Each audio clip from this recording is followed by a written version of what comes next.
بسم اللہ الرحمن الرحیم۔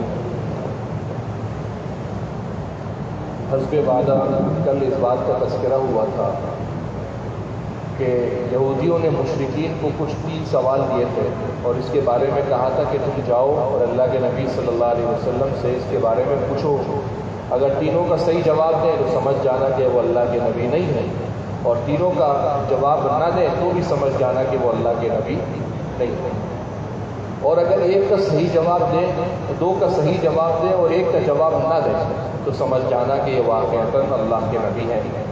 چنانچہ 3 سوالات کا پوچھنے کا کہا گیا۔ سب سے پہلا سوال مشرکین نے یہودیوں کے بیان پر آپ صلی اللہ علیہ وسلم سے یہ پوچھا کہ بھائی یہ بتائیے کہ روح کیا ہے۔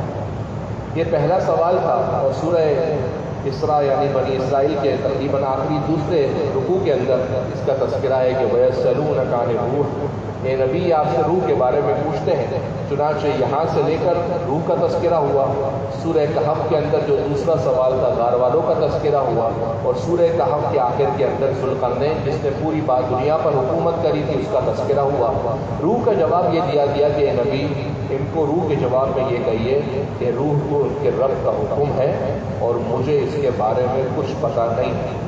وما اوتیتم من العلم الا قلیلا، کہ مجھے اس کا کچھ پتہ نہیں ہے اور تمہیں بھی اس چیز کا علم بالکل تھوڑا سا ہی دیا گیا ہے، اور وہ علم یہی ہے کہ روح اللہ کا حکم ہے اور اس کے بعد اس کے بارے میں مزید تفصیل ہمارے پاس نہیں ہے۔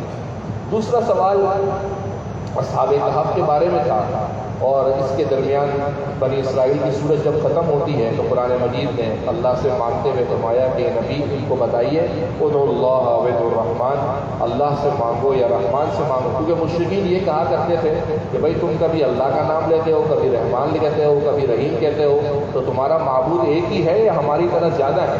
تو اس کا جواب اس سورت کی آیت کے اندر یہ دیا گیا کہ جس کا بھی نام دو، جس صفت کا بھی تذکرہ کرو، یہ ساری صفت اللہ کے اچھے اچھے نام ہیں، کسی بھی صفت کے بیان پر تم اللہ جل جلالہ سے سوال کر سکتے ہو۔ آخر کے اندر اللہ کی تعریف، اللہ کی صفات، اللہ اولاد سے پاک ہے، اس کا کوئی کارساز اس کے علاوہ نہیں، اور ساتھ ہی اللہ کی تکبیر کرنے کا حکم دیا گیا۔ سورہ بنی اسرائیل کا یہاں پر اختتام ہوا۔ سورہ کہف مشہور سورت ہے، اور سورت کی فضیلت میں یہ ہے کہ جو شخص جمعے کی رات یا جمعے کے دن اس سورت کو پڑھتا ہے اللہ جل جلالہ اس کے دجال سے حفاظت فرمائیں گے۔ تو دجال اور جتنے بھی دجالی فتنے ہیں اس کے اندر دجل عربی زبان میں اسے کہتے ہیں جیسے مثال کے طور پر تانبا ہو، تانبے کی دھات ہو، اس کے اوپر سونے کا پانی چڑھا دیا جائے تو عقل مند آدمی تو سمجھ جاتا ہے کہ یہ ہے دھات اوپر پانی چڑھایا ہوا ہے، لیکن بیوقوف یہ سمجھتا ہے کہ واقعتاً یہ سونا ہے۔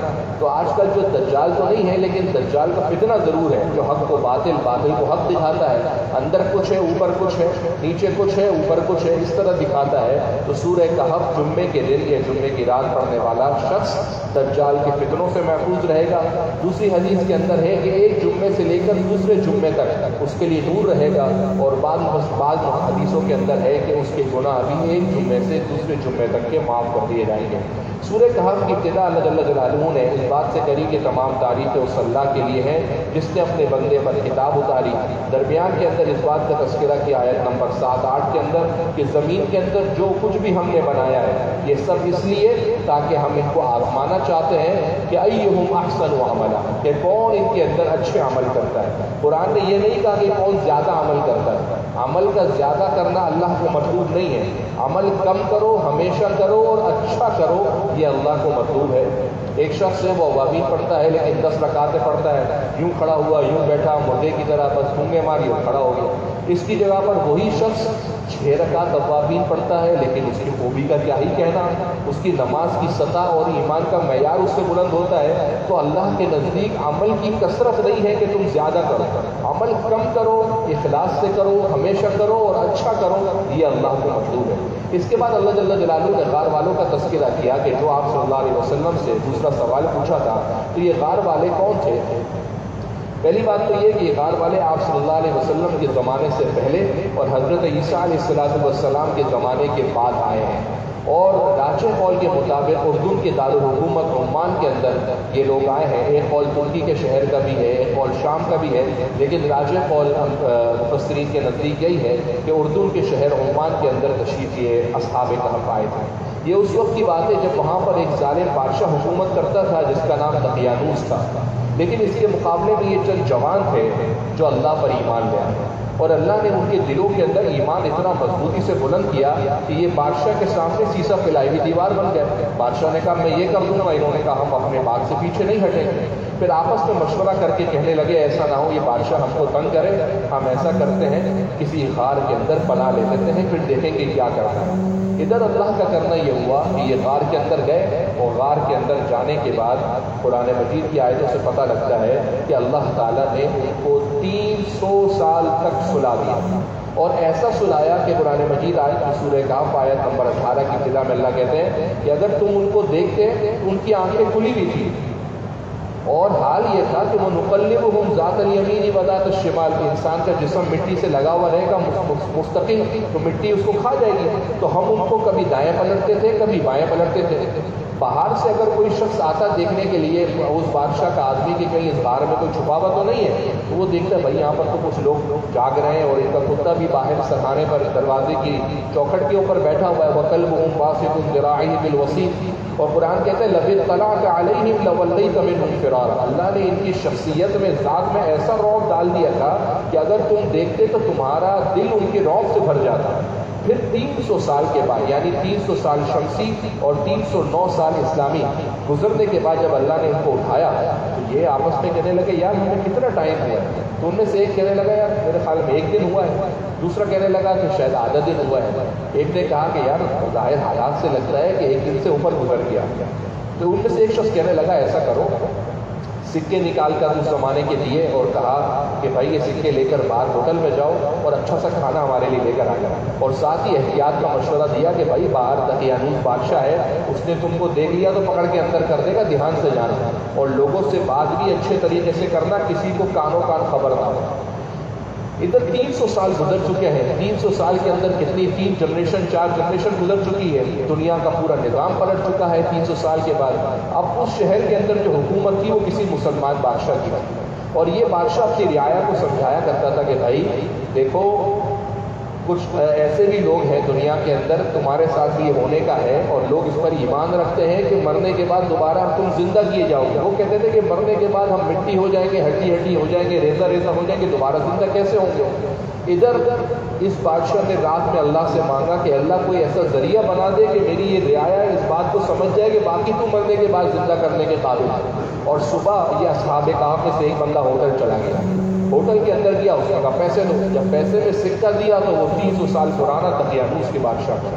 اس نے کہا کہ یار یہ کہیں وہ لوگ تو نہیں ہیں جن کے ناموں کا اشتہاری ملزم جن کے بارے میں چل رہا ہے کہ یہ لوگ بگوڑے ہیں، بھاگے ہوئے ہیں۔ اس نے جا کر بادشاہ کے جاسوسوں کو خبر دی، بادشاہ نے اس کو پاس اپنے بلایا تو انہوں نے بتایا کہ کس طریقے سے۔ بادشاہ نے کہا فکر نہ کرو، میں مسلمان ہوں، اور اچھا ہوا کہ تم اب جاؤ اور جا کر رعایا کو بتاؤ کہ ہم 300 سال کے عرصے کے بعد اللہ نے آج ہمیں دوبارہ زندہ کر دیا۔ جب اللہ ہمیں زندہ کر سکتا ہے تو تمہیں مرنے کے بعد جب تم ریزہ ریزہ ہو جاؤ گے تمہیں کیسے اللہ تعالیٰ زندہ نہیں کرے گا؟ چنانچہ یہ لوگ معاشرے کے اندر گئے، انہوں نے بات کی، اور واپسی اصحاب کہف اپنے غار کے اندر آئے کہ اپنے ساتھیوں کو بتا دیں کہ بھائی کیا کیا باہر کے حالات ہیں۔ ادھر یہ غار میں داخل ہوئے، اور ادھر اللہ جل شانہ نے ان پر باقاعدہ موت مسلط کر دی، ان کا انتقال ہو گیا۔ اس وقت کے لوگوں نے وہاں پر ایک بڑی مسجد بنا دی۔ تو صاحب ان میں سے کچھ کافر کہنے لگے اچھا اللہ کے نبی یہ بتائیے کہ یہ اشخاص کی تعداد کتنی تھی؟ تو اللہ کے نبی نے فرمایا کہ اس بارے میں یہ آیت نمبر 22 نازل ہوئی کہ اشخاص سے کیا کرنا ہے کہ 3 ہو یا چوتھا کتا ہو، 5 ہو یا چھٹا ان کا کتا ہو، 7 ہو یا 8واں کتا ہو، اللہ اس کی تعداد بہتر جانتا ہے، اور اللہ نے اس کا علم بہت کم لوگوں کو دیا ہے۔ حضرت عبداللہ ابن عباس فرماتے ہیں کہ اللہ نے جو اس کا علم بہت کم لوگوں کو دیا ہے میں انہی میں سے ہوں، اور مجھے یہ بات پتہ ہے کہ یہ 7 لوگ تھے کل اصحاب کہف، اور 8واں ان کا کتا تھا۔ اس کے بعد اللہ جل جلالہ نے اصحاب کہف کے بعد دنیا کی بے ثباتی کا تذکرہ کیا، اور دنیا کی بے ثباتی کے اندر 2 مثالیں پیش کی، اور 2 مثالوں کے ذریعے سے اللہ جل شانہ نے دنیا کی بے ثباتی کو ظاہر کیا۔ قیامت کے بارے میں کہا کہ قیامت کے دن اعمال نامہ رکھ دیا جائے گا، گنہگار اعمال نامہ پڑھنے سے ڈرتے ہوں گے اور کہتے ہوں گے کہ کاش یہ اس اعمال نامے کو کیا ہو گیا ہے، اس نے نہ کوئی چھوٹی چیز بھی نہیں چھوڑی، بڑی چیز بھی نہیں چھوڑی، سب کچھ لکھ لیا ہے۔ صحابہ فرماتے تھے کہ ہم یہ سمجھتے تھے کہ چھوٹے اور بڑے سے مراد چھوٹا گناہ اور بڑا گناہ ہے۔ عبداللہ ابن عباس فرماتے ہیں چھوٹی چیز سے مراد انسان کا ہنسنا ہے اور بڑی چیز سے مراد انسان کا کہا لگانا ہے کہ جب یہ چیزیں بھی اعمال نامے میں موجود ہیں تو انسان کے گناہ کیسے اعمال نامے کے اندر نہیں ہوں گے۔ اس کے بعد اللہ جل شانہ نے جہاں حضرت آدم علیہ السلام اور ابلیس کا تذکرہ کیا وہاں حضرت موسیٰ اور حضرت خضر کا تذکرہ کیا۔ راجح قول کے مطابق حضرت خضر علیہ السلام اس دنیا میں نہیں ہیں اور وہ اس دنیا سے پردہ فرما چکے ہیں، تشریف لے جا چکے ہیں۔ کچھ صوفیہ کے نزدیک حضرت خضر اب بھی موجود ہے اور بعض اوقات اپنے اللہ کے برگزیدہ بندوں کی مدد آنن فانن وہ اپنے حساب سے کرتے رہتے ہیں، لیکن راجح قول کے مطابق حضرت خضر اب اس دنیا کے اندر نہیں ہے۔ حضرت موسیٰ علیہ السلام ایک دفعہ ممبر سے اترے خطبہ دے کر ایک شخص کھڑا ہوا اور کہنے لگا اس وقت روئے زمین پر سب سے بڑا عالم کون ہے؟ حضرت موسیٰ نے کہا کہ چونکہ وہ نبی ہے، انہوں نے کہا میں ہی سب سے بڑا عالم ہوں۔ اللہ تعالیٰ کو بظاہر یہ جملہ اچھا نہیں لگا تو اللہ نے حکم دیا کہ ایسا کیجیے آپ میرے ایک اور شخص جو تم سے بڑا عالم ہے آپ اس کے پاس جائیے، اور اس کو لے کر اپنے خادم کے ساتھ اس سفر پر چلے گئے۔ جب سفر پہ گئے تو اللہ جل شانہ کی طرف سے وحی یہ تھی کہ جہاں پر تم دیکھو کوئی عجیب و غریب چیز نمودار ہوئی ہے وہیں پر تم کو حضرت خضر ملیں گے۔ جب انہوں نے ایک جگہ پر پڑاؤ ڈالا تو وہاں پر ان کی جو مچھلی تھی جو انہوں نے ذات راہ اور توشے کے طور پر لی تھی وہ ان کی زنجیر سے نکلی اور پانی کے اندر چلی گئی۔ ان کا خادم ان کو یہ بات بتانا بھول گیا۔ تھوڑا سا سفر کرنے کے بعد حضرت موسیٰ نے اپنے خادم سے کہا بھائی آؤ کھانا لے کر آؤ۔ خادم نے کہا بھائی معذرت میں تو آپ کو بتانا بھول گیا، جو ہم پہلی جگہ پڑاؤ ڈالا تھا وہاں پر یہ مچھلی خود بخود زندہ ہو کر پانی میں چلی گئی تھی۔ اب یہ واپس پلٹے اور وہاں پر حضرت خضر کو ڈھونڈا تو حضرت خضر کو وہاں پر پایا۔ حضرت خضر کے پاس جو علم تھا اس علم کو نام ہے علم لدنی۔ علم کی دو قسمیں ہیں، ایک ہوتا ہے علم کسبی جو انسان میں کماؤں گا، میں سیکھوں گا، میں سوچوں گا، میں پڑھوں گا تو وہ علم کسبی ہے۔ ایک علم علم وہبی ہوتا ہے جو اللہ کی طرف سے دیا جاتا ہے، وہ انبیاء کا علم ہے۔ آپ کتنا ہی کچھ کر لیں وہ انبیاء کا علم تک جتنی محنت کر لیں نہیں پہنچ سکتے۔ یہ دو علم کی تقسیم کے بعد ایک اور علم علم لدنی ہوتا ہے۔ یہ وہ علم ہوتا ہے جس کے اندر مستقبل کی کچھ باتیں اللہ تعالیٰ بعض اوقات ایسے بندوں کو بتا دیتے ہیں۔ تو موسیٰ علیہ السلام ان کے پاس گئے اور کہنے لگے میں آپ سے کچھ سیکھنا چاہتا ہوں۔ انہوں نے کہا تم میرے ساتھ صبر نہیں کر سکتے۔ انہوں نے کہا ایسے کیسے؟ میں اللہ کا نبی ہوں اور تمہاری آپ کے ساتھ صبر کروں گا اور کوئی مخالفت نہیں کروں گا۔ انہوں نے کہا ٹھیک ہے میرے ساتھ چلو لیکن مجھ سے کسی بات کے بارے میں سوال مت کرنا۔ دونوں چلے کشتی کے اندر گئے سمندر میں تو حضرت خضر اٹھے، کلہاڑا اٹھایا اور کشتی کو درمیان سے توڑ دیا۔ حضرت موسیٰ کہنے لگے اللہ کے بندے سب ڈوب جائیں گے، آپ بھی ڈوبو گے میں بھی ڈوبوں گا، یہ آپ کیا کام کر رہے ہیں؟ حضرت خضر نے کہا میں نے آپ سے کہا نہیں تھا کہ آپ میرے ساتھ صبر نہیں کر سکتے۔ حضرت موسیٰ نے معافی مانگی اور کہا آئندہ ایسا نہیں ہوگا۔ دونوں آگے ساحل سمندر سے آگے چلنے لگے۔ آگے چلے تو ایک بچہ کھیل رہا تھا، حضرت خضر نے اس بچے کو پکڑا اور گردن موڑ کر اس کو قتل کر دیا۔ حضرت موسیٰ کہنے لگے بھائی یہ آپ نے ایک انسانی جان کو ناحق قتل کر دیا، بڑا عجیب کام کیا آپ نے۔ حضرت خضر نے موسیٰ سے کہا میں نے آپ سے کہا تھا نا میرے ساتھ صبر نہیں کر سکتے۔ حضرت موسیٰ کہنے لگے کہ نہیں اب کے بعد اگر میں آپ سے کسی بارے میں تقاضا کروں سوال کروں تو پھر میں آپ سے پھر راہ جدا کر لوں گا، میں نے آپ کو بڑی تکلیف دے دی ہے۔ دونوں آگے چلے ایک بستی کے اندر پہنچے۔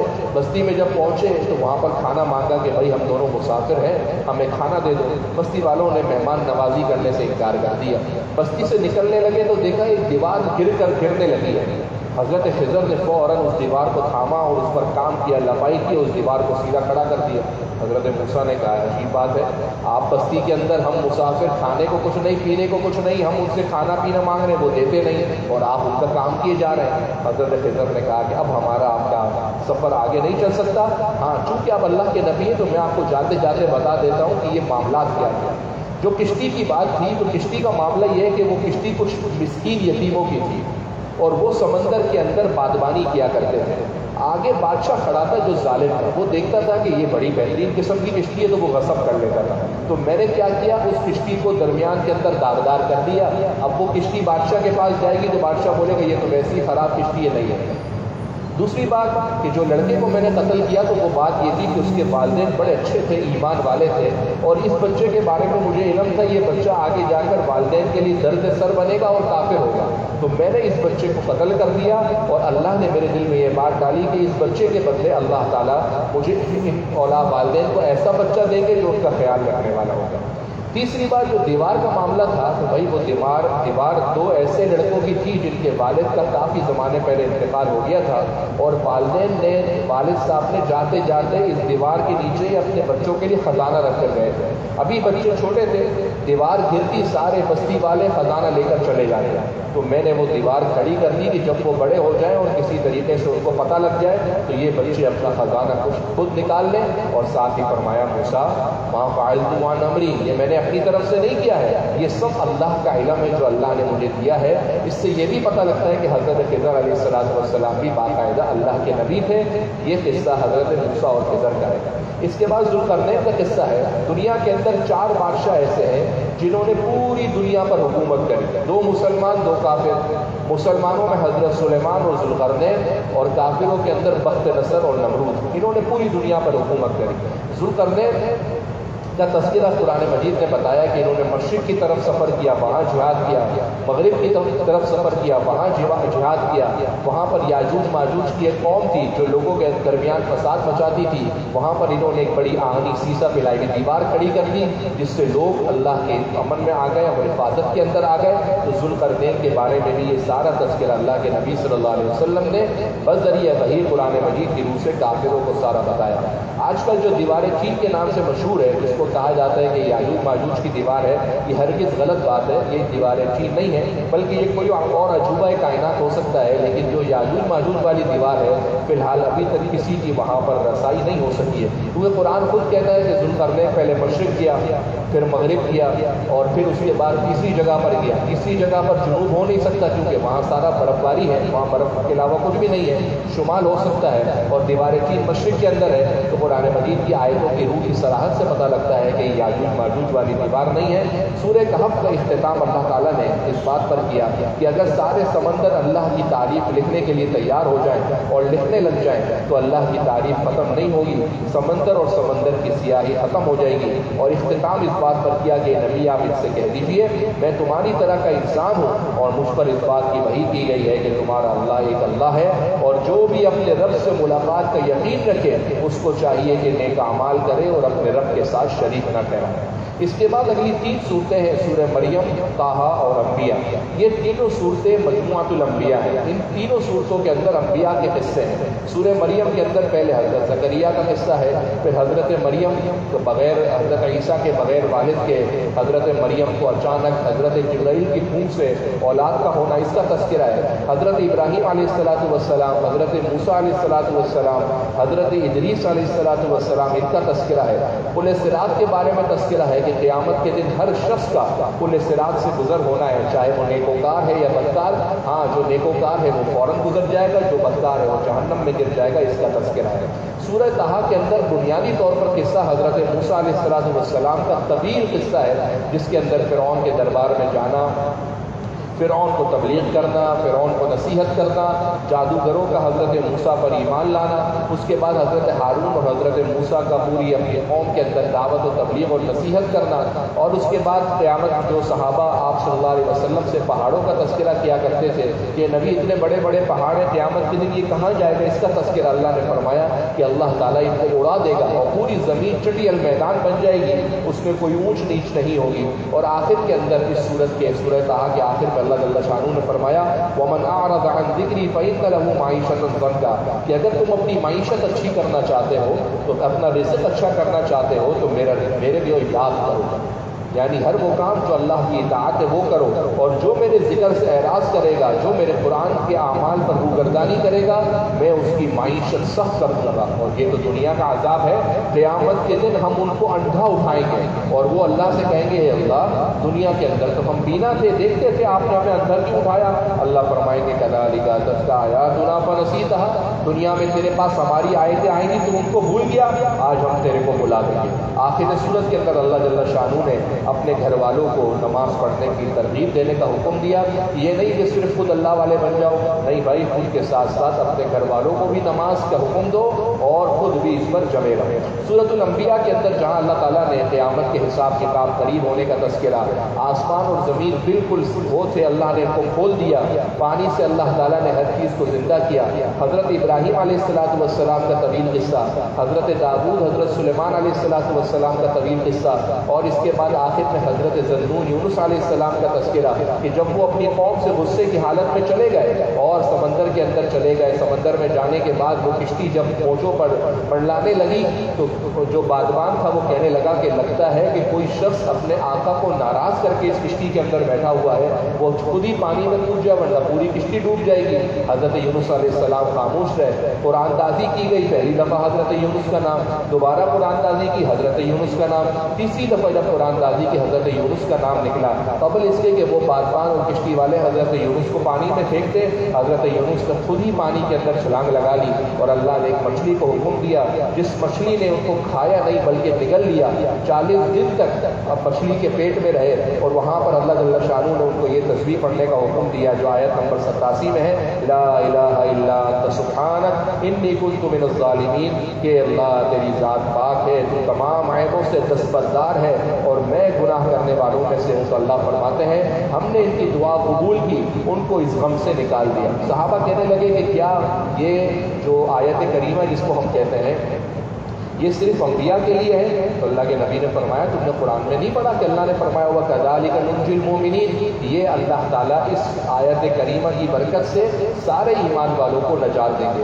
آخر سورت کے اندر اللہ تعالیٰ نے حضرت محمد صلی اللہ علیہ وسلم کے بارے میں اس بات کا تذکرہ کیا کہ نبی ہم نے آپ کو رحمت للعالمین بنا کر بھیجا ہے۔ سورت حج کے اندر جہاں قیامت کا تذکرہ ہے، انسان کی خلقت کا تذکرہ ہے کہ انسان ابتدائی طور پر پانی کی بوند تھا، اس کے بعد پھر اللہ تعالیٰ نے اس کو خون کے لوتھڑے میں تبدیل کیا، پھر اللہ تعالیٰ نے اس کو گوشت دیا، گوشت کے اوپر پھر اس کی ہڈی کی چادر چڑھا دی اور ہٹا کٹا انسان کھڑا کر دیا۔ اللہ تعالیٰ نے بہترین خلقت اپنے ہونے کا تذکرہ کیا، لوگوں کے بارے میں تذکرہ کیا کہ لوگ بعض ایسے ہوتے ہیں کہ جب ان کو اچھے حالات ہیں وہ اللہ کی عبادت کرتے ہیں، لیکن جیسے ہی کوئی آزمائش ہوتی ہے فوراً پیچھے ہٹ جاتے ہیں۔ ایسے لوگوں کے بارے میں اللہ نے فرمایا کہ ان کی دنیا بھی خراب ہے، آخرت بھی خراب ہے۔ اس سورت کے نام سے ہی لگتا ہے کہ اس کے اندر حج کے مضامین کا ذکر ہے، تو اس سورت کے آخری حصے سے تھوڑا پہلے حج کے مضامین کا تذکرہ ہے، اللہ کے گھر کے طواف کرنے کا تذکرہ ہے، قربانی کا تذکرہ ہے، اور ساتھ ارشاد نہیں ینال اللہ لحومھا ولا دماؤھا، کہ یہ تم قربانی کرتے ہو یہ مت سمجھنا کہ اس کا خون و گوشت اللہ کو پہنچ رہا ہے، نہیں بھائی، ہم تو یہ دیکھنا چاہتے ہیں۔ اللہ فرماتے ہیں کہ کون ہماری بات مانتا ہے اور کون ہماری بات نہیں مانتا، اس کا اللہ جل شانہ نے تذکرہ کیا۔ آخری سورت کے اندر حضرت ابراہیم علیہ السلام نے جو مسلمان نام رکھا تھا اس کا تذکرہ کیا، یہ نام مسلمان کا اسلام اور سلامتی سے نکلا ہے، اور مسلمان اسلام اور سلامتی کا ہی درس دیتا ہے۔ اللہ جل شانہ مجھے اور آپ کو اس پر عمل کرنے کی توفیق نصیب۔ الحمدللہ رب العالمین، والصلاۃ والسلام علی سید الرسل وخاتم النبیین۔ اے اللہ ہماری نماز، ہماری قربانی، ہماری مالی عبادات، ہماری بدن عبادات، ہماری زندگی، ہماری موت سب تیرے ہی لیے ہیں اللہ، اس میں کسی قسم کا کوئی شریک نہیں۔ اے اللہ ہماری ان عبادات کو اپنی بارگاہ میں قبول فرما لے۔ اے اللہ تراویح میں قرآن مجید سننا قبول فرما لے۔ اپنے بیان کو، قرآن مجید کے پیغام کو ہم سب پر عمل کرنے کی توفیق نصیب فرما دے۔ اے اللہ روزہ رکھنے کا اصل مقصد گناہوں سے بچنا ہے، اللہ زندگی پر گناہوں سے بچا لیجیے۔ اے اللہ گناہوں سے اور گناہوں کے قریب لے جانے والے اعمال سے ہماری حفاظت فرما لے۔ اے اللہ مغفرت کا اشرہ شروع ہو گیا، ہم سب کی مغفرت فرما۔ اے اللہ ہم سب کی مغفرت فرما، اگلے پچھلے تمام گناہوں کو معاف فرما، لفظ کوتاہیوں کا درگزر فرما۔ اے اللہ ہم تیرے محبوب صلی اللہ علیہ وسلم کے امتی ہیں، فقیر ہیں، محتاج ہیں، لاچار ہیں، خطا کار ہیں، سیاہ کار ہیں۔ اے اللہ تو بڑا ہے، بڑائی کو پسند کرتا ہے، تیری ذات بڑی ہے، تیرے لیے تعریف ہے، آسمان بھر کر زمین بھر کر جو کچھ آسمان اور زمین کے درمیان ہے تیری ہی تعریف ہے اللہ، اس تعریف کرنے کو اپنی بارگاہ میں قبول فرما لے۔ اے اللہ تمام عبادات کو قبول فرما لے۔ اے اللہ اپنے حقوق کے ساتھ ساتھ اپنے بندوں کے حقوق ادا کرنے کی توفیق نصیب فرما۔ اے اللہ چین والی، سکون والی، عافیت والی زندگی نصیب فرما۔ اے اللہ آسائش و راحت والی زندگی نصیب فرما۔ اے اللہ ناشکری سے حفاظت فرما، شکر کے جملے بولنے کی توفیق نصیب فرما۔ اپنا شکر گزار بندہ بنا، صبر کرنے والا، شکر کرنے والا، تیری نعمتوں کو تیرے ہی راہ میں استعمال کرنے والا بنا دے۔ اے اللہ اے ارحم الراحمین، جو ہم سے پہلے ہمارے بڑے دنیا سے رخصت ہو گئے، سب کی مغفرت فرما، سب کی بال بال مغفرت فرما، کربٹ کربٹ جنت کی راحتیں اور ہوائیں نصیب فرما۔ اے اللہ جو پریشان ہیں پریشانیاں دور فرما، جو مقروض ہیں قرضے کی ادائیگی کا بندوبست فرما۔ ہم میں سے جو لوگ جن کی جائز حاجات ہے آپ ان کے دل کے حالات بہتر جانتے ہیں، اللہ جائز حاجات پوری فرما۔ اے اللہ اے ارحم الراحمین، جو راہ سے بھٹک جائے ہدایت نصیب فرما، جوانوں کو ہدایت نصیب فرما، گھر والوں کو ہدایت نصیب فرما، پوری امت کے اندر ہدایت کی فضاؤں کو عام فرما دے۔ اے اللہ اے ارحم الراحمین، پوری امت مسلمہ پر رحم فرما۔ اے اللہ پوری امت مسلمہ پر رحم فرما، ہمارے ملک پاکستان پر رحم فرما، شہر کراچی پر رحم فرما، اہل محلہ پر رحم فرما۔ اے اللہ ہم سب پر رحم فرما۔ وصلی اللہ وسلم علی خیر خلقہ محمد و آلہ وصحبہ اجمعین برحمتک۔